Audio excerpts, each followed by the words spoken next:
Vamos a ver qué son las corrientes parásitas. Hoy vas a entenderlas al 100%, con un ejemplo de aplicación en la vida real y que pasa a diario. Bueno, corrientes parásitas, ¿qué son?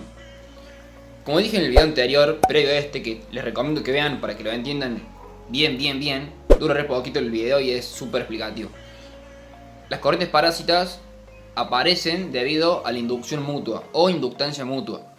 Por ejemplo, pasa siempre en los transformadores.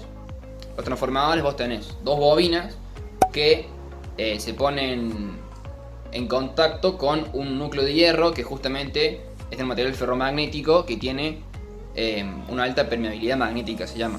Básicamente lo que hace es conducir las líneas de campo magnético de una bobina a otra y que no estén dispersas por todos lados.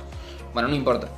La cuestión es que vos tenés las dos bobinas, el núcleo de un material ferromagnético y alrededor de eso está el aceite y hay otras partes metálicas, ¿no es cierto? Entonces, en el video anterior dijimos que si variaba el campo magnético en el tiempo, variaban las líneas de campo magnético sobre la bobina de al lado, digamos, y se inducía acá una FEM o una corriente eléctrica. ¿Bien? Sí, hasta ahí estamos todo bien.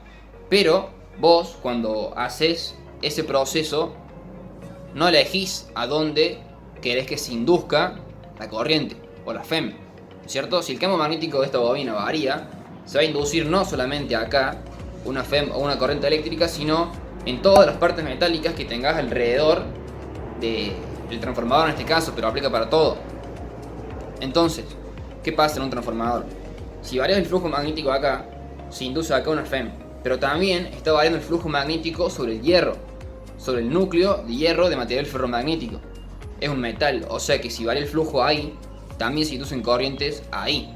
Pero vos no querés que se induzcan corrientes ahí. Vos lo haces para que justamente se transfiera la máxima en la bobina al lado y no ahí. Entonces las corrientes parásitas son eso.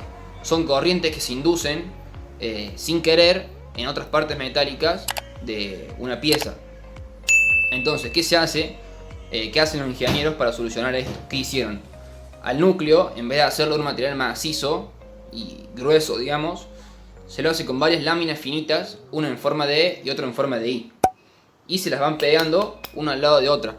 Para esta forma, evitar que esas corrientes que se inducen en ese núcleo generen muchas pérdidas. Porque ¿qué pasa? Se inducen corrientes en el núcleo. Y esas corrientes en el núcleo, como le dije en el video anterior, generan un campo magnético.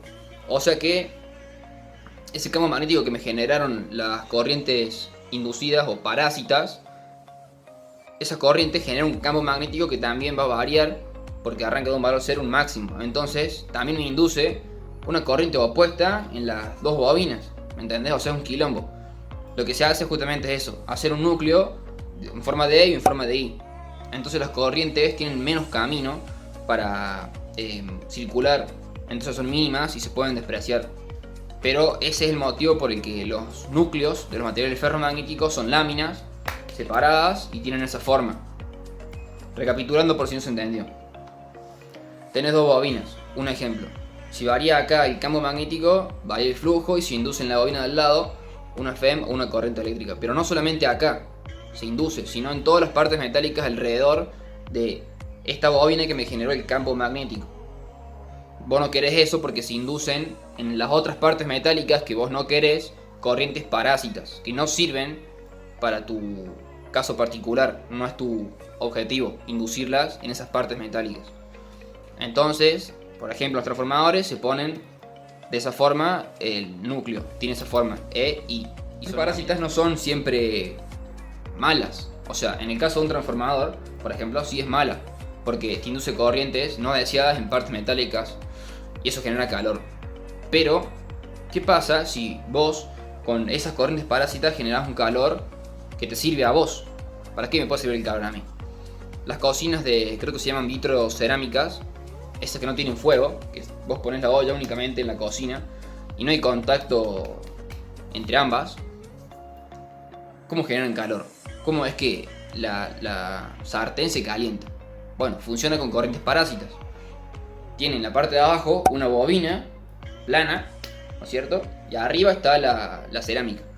Por esa bobina circula una corriente que me induce a mí, en la olla, unas corrientes parásitas que se llaman, pero en realidad son corrientes útiles porque te generan calor, que te calientan la olla y eso sirve para calentarte la comida. De todas formas, estas corrientes que se generan, digamos, en la olla no son corrientes como de la casa, no son corrientes dañinas, por decirlo de alguna manera. Únicamente generan calor que sirve para cocinar los alimentos. Un dato curioso por si no sabían. Lights stay flicker and the candles glitter like you're in a thriller. Heart goes pound, pound, pound. Ghostly figures, they can get so bitter. Sure you want to until you can turn back. You don't